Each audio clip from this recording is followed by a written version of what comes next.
Bonjour à chacun d'entre vous et bienvenue à ce culte de l'Église protestante unie d'Anguin et de la vallée de Montmorency, le pasteur Marc-Henri Vidal. Dans ce chemin qui va de Pâques vers la Pentecôte, nous sommes aujourd'hui au début du mois de mai. On raconte l'histoire en Angleterre, dans une vieille petite ville, il y avait une cathédrale qui avait de magnifiques vitraux. La réputation de ces vitraux était telle que des gens de toute la région, de tout le pays, et voire de l'extérieur même, pouvaient désirer venir les regarder, les apprécier.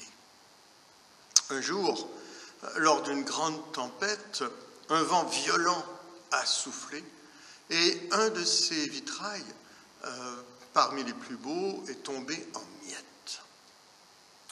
Malheureusement, à l'époque où l'on était, avec toutes les contraintes qu'il pouvait y avoir, on a simplement ramassé les morceaux de ce vitrail, remplacé par une simple vitre et rangé dans le fond d'un placard oublié.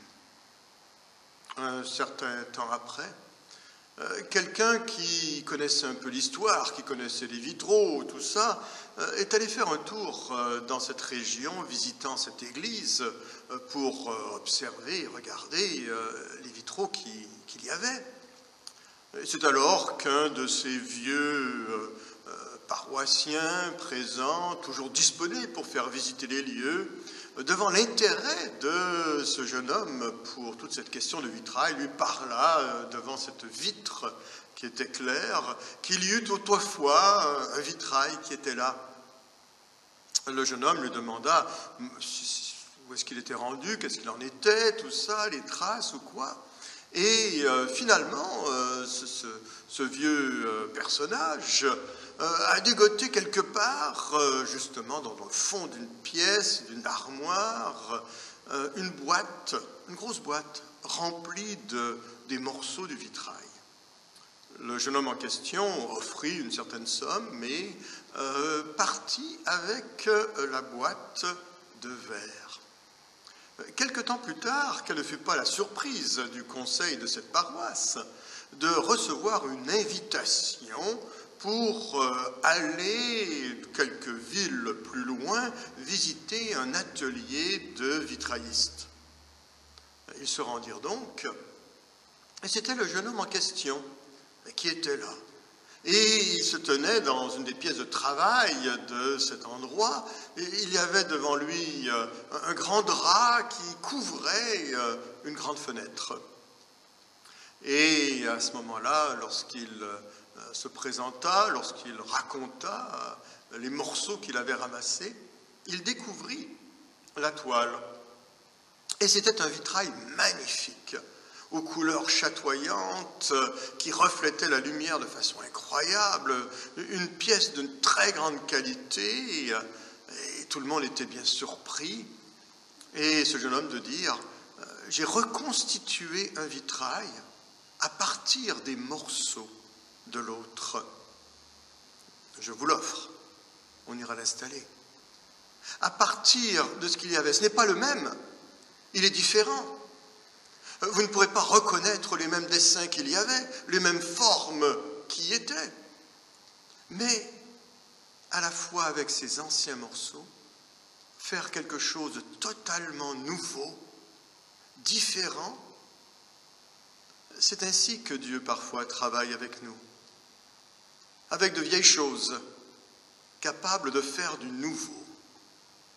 Avec des morceaux brisés de notre vie, capable de le réparer, à tel point que l'on ne reconnaît plus l'ancien et qu'on se dit, attends, il y a vraiment quelque chose qui a changé. Oui, Seigneur, devant toi en ce jour, nous te prions et nous t'offrons. Nous t'offrons un peu de notre temps, un peu de notre vie, un peu de nos talents, un peu de notre être, et nous te demandons d'en faire quelque chose de totalement nouveau, entre tes mains. Oui, Seigneur, donne ton pain à ceux qui ont faim, mais donne également faim de toi à ceux qui ont du pain. Car toi seul, Seigneur, peux rassasier le désir fondamental de l'être humain. Donne ta force à ceux qui sont faibles, mais donne également l'humilité à tous ceux qui se croient forts. Car toi seul, Seigneur, est notre force. Donne la foi à ceux qui doutent, mais donne également le doute à ceux qui croient tout savoir et ceux qui, par-dessus tout, croient tout savoir de toi ou croient également te posséder. Car toi seul, Seigneur, est la vérité. Donne confiance à ceux qui ont peur, mais donne ta crainte à ceux qui ont trop confiance en eux. Car toi seul, Seigneur, soutiens notre espérance. Donne la lumière à ceux qui te cherchent et garde en ton amour ceux qui t'ont trouvé. Toi seul, Seigneur, peux combler notre amour. Et je vous invite à chanter « Viens, Esprit de sainteté ».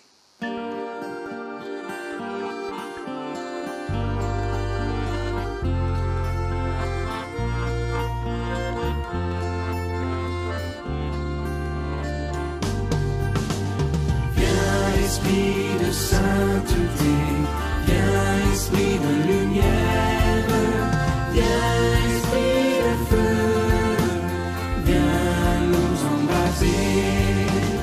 Viens esprit de sainteté, viens esprit de lumière, viens esprit de feu, viens nous embraser. Viens esprit du Père, sois la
Deux textes mis en parallèle, la même histoire. Dans Luc, au chapitre 24, les versets 36 à 49. Les disciples sont réunis.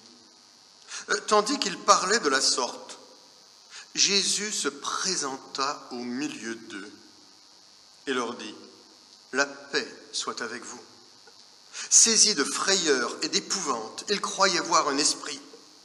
Mais il leur dit : « Pourquoi êtes-vous troublés ? Et pourquoi pareille pensée s'élève-t-elle dans votre cœur ? Voyez mes mains et mes pieds, c'est bien moi. Touchez-moi et voyez. Un esprit n'a ni chair ni os, comme vous voyez que j'ai. » Et en disant cela, il leur montra ses mains et ses pieds. Comme dans leur joie, ils ne croyaient pas encore, et qu'ils étaient dans l'étonnement, il leur dit : « Avez-vous ici quelque chose à manger ? » Ils lui présentèrent du poisson rôti et un rayon de miel. Il en prit, et il mangea devant eux.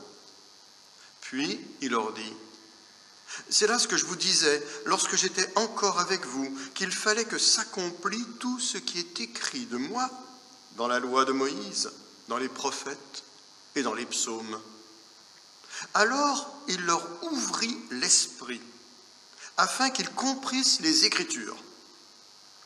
Et il leur dit : « Ainsi il est écrit que le Christ souffrirait et qu'il ressusciterait des morts le troisième jour, et que la repentance et le pardon des péchés seraient prêchés en son nom à toutes les nations, à commencer par Jérusalem. Vous êtes les témoins de ces choses. Et voici, j'envoie sur vous ce que mon Père a promis. Mais vous, restez dans la ville jusqu'à ce que vous soyez revêtus de la puissance d'en haut. » Et la même histoire racontée dans l'évangile de Jean, au chapitre 20, les versets 19 à 23. Le soir de ce jour, qui était le premier de la semaine, les portes du lieu où se trouvaient les disciples étant fermées, à cause de la crainte qu'ils avaient des Juifs, Jésus vint, se présenta au milieu d'eux et leur dit : « La paix soit avec vous. » Et quand il eut dit cela, il leur montra ses mains et son côté. Les disciples furent dans la joie en voyant le Seigneur. Jésus leur dit de nouveau : « La paix soit avec vous. Comme le Père m'a envoyé, moi aussi, je vous envoie. » Après ces paroles, il souffla sur eux et leur dit : « Recevez le Saint-Esprit. Ceux à qui vous pardonnerez les péchés, ils leur seront pardonnés. Et ceux à qui vous les retiendrez, ils leur seront retenus. » Et que le Seigneur bénisse la lecture de sa parole. Deux textes, le même événement, vu de deux points de vue différents, un peu comme un événement arriverait quelque part et plusieurs témoins, comme un accident de voiture, 4 témoins aux 4 coins des rues différentes, et chacun, selon sa perception des choses, présente. Chacun, selon ses affinités propres, présente. Alors il y a des nuances et il y a des ressemblances. Les disciples sont là.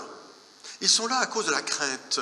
Ils ont peur. Il faut dire qu'à chaque fois que le ressuscité apparaît, ou du moins la majorité des fois où le ressuscité apparaît ou se présente à ses disciples, à ses apôtres, aux femmes, il y a toujours cette notion de crainte, de peur, de frayeur qui est là. Une surprise dérangeante. On est quelque part troublé parce qu'on ne comprend pas ce qui se passe. Toutefois, Jean donne une autre précision. Ils sont également dans la crainte à cause de la peur qu'ils ont des Juifs. Il faut dire, Jésus a été arrêté, a été mis à mort. Eux-mêmes, qui font partie de ce même groupe, pourraient subir le même sort. C'est d'ailleurs pourquoi la grande majorité des disciples se sont enfuis au moment de l'arrestation de Jésus. Et Jésus arrive au milieu d'eux. Il franchit les murs, il passe au travers des portes, on ne sait trop, mais il est là. Alors à la fois, il y a cette ambiguïté. Ce Jésus qui est là et qu'il pense au début, dans le texte de Luc, que c'est un esprit, que c'est un fantôme, alors qu'il leur montre ses mains, il leur montre ses blessures, il leur dit de le toucher. Dans l'évangile de Luc, il demandera même à manger, alors que Jean mettra l'accent sur les blessures de Jésus. Et là, il y a dans cet échange, dans ce repas partagé, qui est toujours des moments importants dans le ministère de Jésus et dans l'ensemble des textes bibliques, il y a cette peur qui se change en joie. Luc dira, dans leur joie, ils ne croient pas encore, parce il faut dire qu'ils ne comprennent pas ce qui se passe exactement. Jésus leur expliquera. Dans l'évangile de Jean, à 2 reprises, nous avons, lorsque Jésus se présente à eux, cette mention « que la paix soit avec vous ». Que la paix soit avec vous. Cette répétition de la phrase souligne bien la crainte qui pouvait animer les disciples et l'inquiétude qu'ils avaient à ce moment-là. Et donc Jésus explique. Il explique dans les Écritures. Luc parlera de la loi, des prophètes et des psaumes. L'ensemble des textes de l'Ancien Testament, où Jésus va présenter ce message de la bonne nouvelle, de sa mort, de sa résurrection, de l'œuvre de Dieu, dans les textes de l'Ancien Testament. Toujours un peu surprenant pour nous, parce que s'il est vrai qu'il y a certains passages du Premier Testament qui nous parlent de cette promesse à venir, de ce Messie qui sera là, de cette œuvre de Dieu et du salut qui sera, il nous manque également un certain nombre de précisions dans ces textes, ou du moins une certaine façon de les lire ou de les regarder. Jésus leur explique. L'évangile de Luc précisera, il va leur ouvrir l'intelligence. Une des traductions prendra cette forme. Et il va illuminer leur intérieur pour qu'ils puissent comprendre ces Écritures.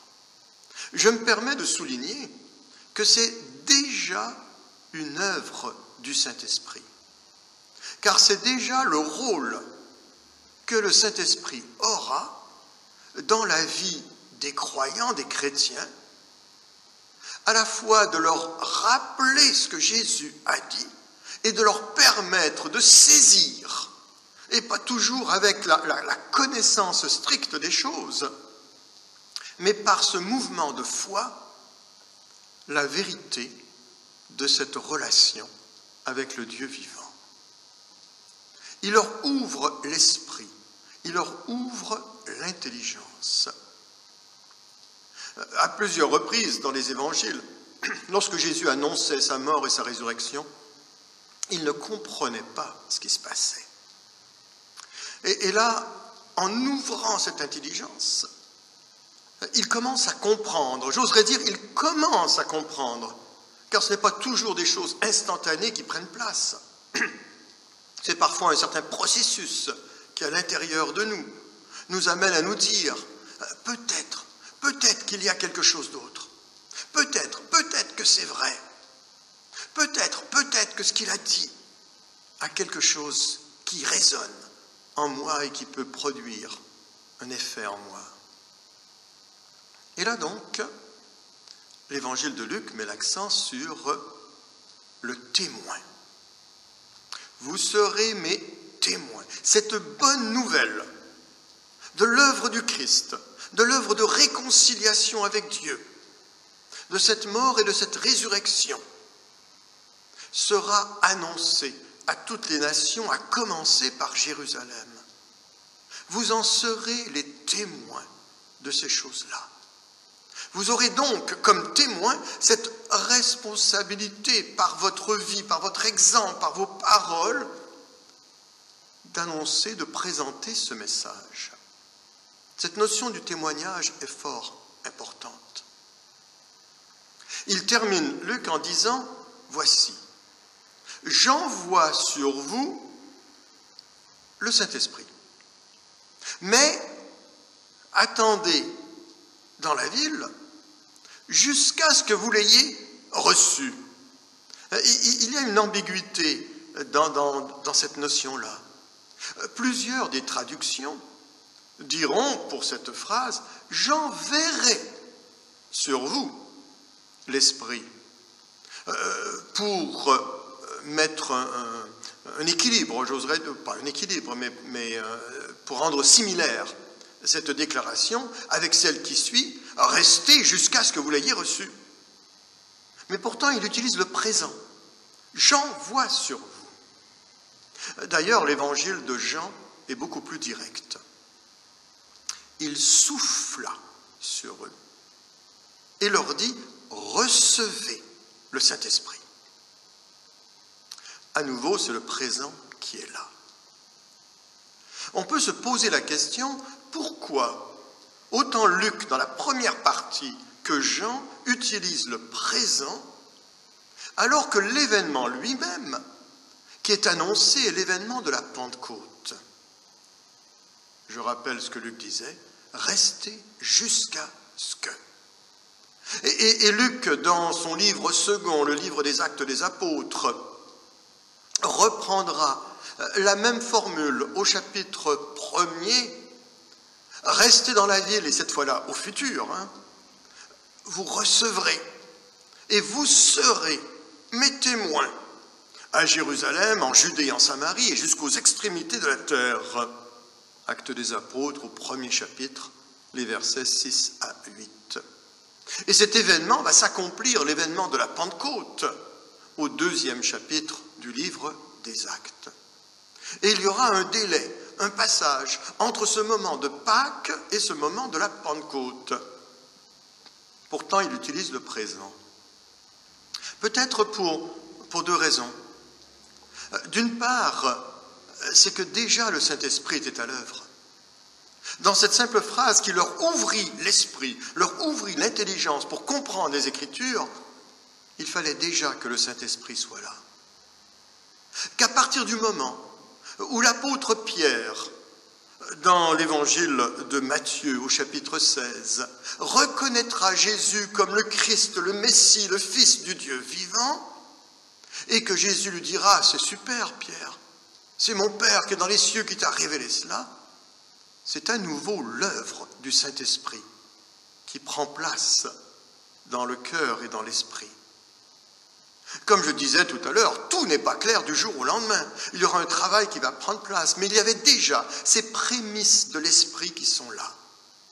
Déjà ces traces de la présence, comme il le dira à Nicodème, il faut naître non seulement d'eau, naissance naturelle ou baptême, mais la question de naître de l'esprit, d'être saisi par l'Esprit de Dieu, pour que véritablement cet être intérieur, ce vitrail que nous sommes, brisé de 1000 morceaux, redevienne un être nouveau, reflétant la lumière divine. Et donc, déjà à l'œuvre, mais peut-être également pour souligner que l'action de Dieu n'est pas une action du futur, c'est avant tout une action du présent. Ce n'est pas le Dieu du lendemain que l'on sert, ce n'est pas une attente d'avenir qui est là, c'est une réalité du présent qui se vit aujourd'hui, c'est le Dieu du quotidien qui nous accompagne. Il y a des gens parfois qui vivent leur relation avec Dieu sur le Dieu du passé. Ah, c'était le bon vieux temps, je me rappelle quand. Et bien sûr qu'on peut se réjouir de ces moments du passé. Il y a des gens qui vivent leur relation avec Dieu dans un avenir. Quand je prendrai ma retraite, j'aurai du temps pour passer avec Dieu. pour commencer à lire davantage la Bible, ou pour servir l'Église, ou pour aller à l'Église. Ça me fait toujours sourire quand des gens me disent cela. Quand je prendrai ma retraite, je commencerai à voyager. La grande majorité des gens, s'ils n'ont pas appris à voyager dans leur période active de la vie, ne le feront pas forcément à leur retraite. Même réalité pour Dieu. Si on n'a pas appris dans notre quotidien, aujourd'hui, dans notre milieu de travail, dans notre milieu scolaire, c'est toujours plus difficile lorsqu'on remet à demain le Dieu de l'avenir. Non, c'est le Dieu du présent. Voici, j'envoie sur vous. Voici, recevez maintenant. Maintenant, c'est aujourd'hui. Aujourd'hui, c'est le jour de la relation avec Dieu. C'est le jour du salut. C'est le jour de la réconciliation. Et là arrive cette phrase de l'évangile de Jean, qui a une certaine ambiguïté. Lorsqu'il arrive en disant « Ceux à qui vous pardonnerez les péchés, ils leur seront pardonnés, et ceux à qui vous les retiendrez, ils leur seront retenus. » Comment saisir cette phrase? Certaines personnes parleront d'un pouvoir qui est donné aux apôtres. Je suis toujours un peu mal à l'aise avec cette idée-là. Entre autres parce que ça donnera naissance à toute la théologie catholique romaine de l'absolution, donc la possibilité ou la capacité, le ministère que le prêtre a, au nom de Dieu, d'absoudre les péchés de quelqu'un. Chez les protestants, on est toujours un peu mal à l'aise avec ce type de pouvoir qu'un individu peut avoir. Revenons à notre texte de Luc, vous serez témoins. Témoignage. Cette bonne nouvelle sera annoncée. Annonce de l'Évangile. La réalité de cet esprit qui est donné, livre des Actes au chapitre 1, 6 à 8, pour être des témoins, pour annoncer au mieux cette nouvelle, pour avoir cette flamme de pouvoir la transmettre. Une expression similaire à pardonner et à remettre les péchés se retrouve d'ailleurs dans le même texte de la confession de l'apôtre Pierre. Lorsqu'il disait « Tu es le Christ, le Fils du Dieu vivant », et juste avant, Jésus arrive en lui disant « Je te remets les clés du royaume. Ce que tu délieras sur la terre sera délié dans les cieux. Ce que tu lieras sur la terre sera lié dans les cieux. » Ce pouvoir, cette impression de pouvoir, délié et lié, sera répété également au chapitre 18, verset 18 de Matthieu. Cette fois-là pour tous les apôtres. Et ça, c'est dans le cadre du pardon. Ce que tu liras, ce que tu délieras, dans le cadre du grand chapitre 18 sur l'aventure du pardon. Combien de fois pardonnerai-je? Et celui qui m'a fait du tort. La possibilité d'annoncer le pardon. Je préfère dire cela plutôt que de proclamer le pardon. Rappelez-vous lorsque Jésus a guéri un paralytique et qu'il arrive en disant « Tes péchés sont pardonnés ». Les scribes, les pharisiens, les docteurs de la loi sont épouvantés, ils blasphèment.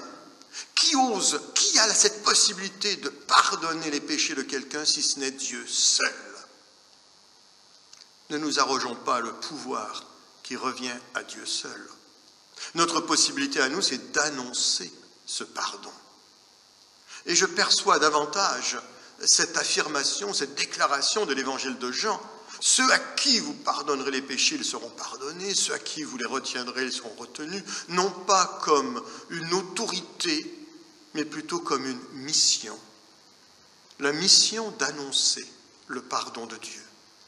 La mission de transmettre le pardon de Dieu. Et c'est alors, au travers de cette mission, que tout prend son sens. Que la réalité de l'esprit donné prend son sens. Que la réalité de la réconciliation avec Dieu prend son sens. Notre vie devrait devenir témoignage. De diverses façons. Chacun à sa façon également.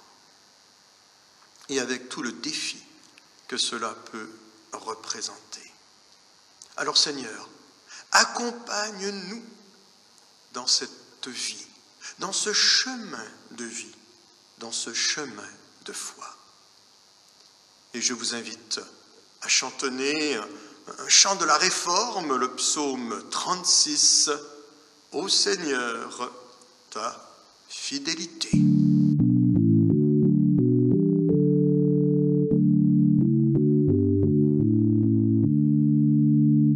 Ô Seigneur, ta fidélité remplit les cieux et ta bonté dépasse toute cime.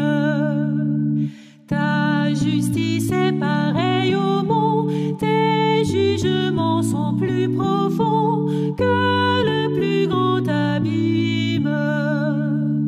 De la puissance du néant, tu veux sauver tous les vivants, toute chair, toute race. Les hommes se rassembleront autour de toi, ils trouveront leur paix devant ta face. Que précieux est ton amour dans ta demeure nuit et jour, la table est toujours prête. Et tu nourris ceux qui ont faim de l'abondance de tes biens en un repas de fête.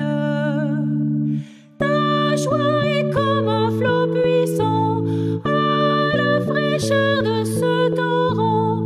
Nos cœurs se désaltèrent.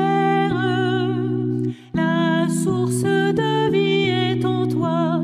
Par ta lumière, l'homme voit triompher la lumière. Maintiens ta grâce aux hommes droits. Donne à celui qui vient vers toi l'appui de ta justice. Garde-moi de tomber aux mains de ces méchants, de ces hautains, de peur que je faiblisse. Car ils voudraient chasser les tiens, les séparer de leur soutien, de leur seule assurance. C'est fait, tu les as renversés, ils ne pourront se relever. Gloire à ta délivrance. Et nous arrivons au terme de cette célébration aujourd'hui. Ô Seigneur, ta fidélité. Alors Seigneur, merci. Merci pour ta fidélité, merci pour ta présence, merci pour ta confiance. Merci parce qu'un jour tu m'as tendu la main. Patiemment, tu m'as appris à ouvrir les yeux, à ouvrir mon esprit, à ouvrir mon intelligence.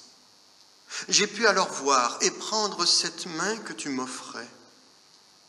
Merci parce que tu m'as invité à m'approcher de toi, à chasser mes peurs et mes méfiances, à les remplacer par la joie. Loué sois-tu, Seigneur, parce que si je le désire et te le demande, tu peux être la lumière qui illumine mon visage et brille dans mes yeux, le souffle qui m'anime, le feu qui me réchauffe et me fait vivre. Tu es ma joie, ma paix. Avec reconnaissance, vérité, je veux te dire, oui Seigneur, que je t'aime. Ce texte, inspiré d'une courte réflexion d'une jeune étudiante.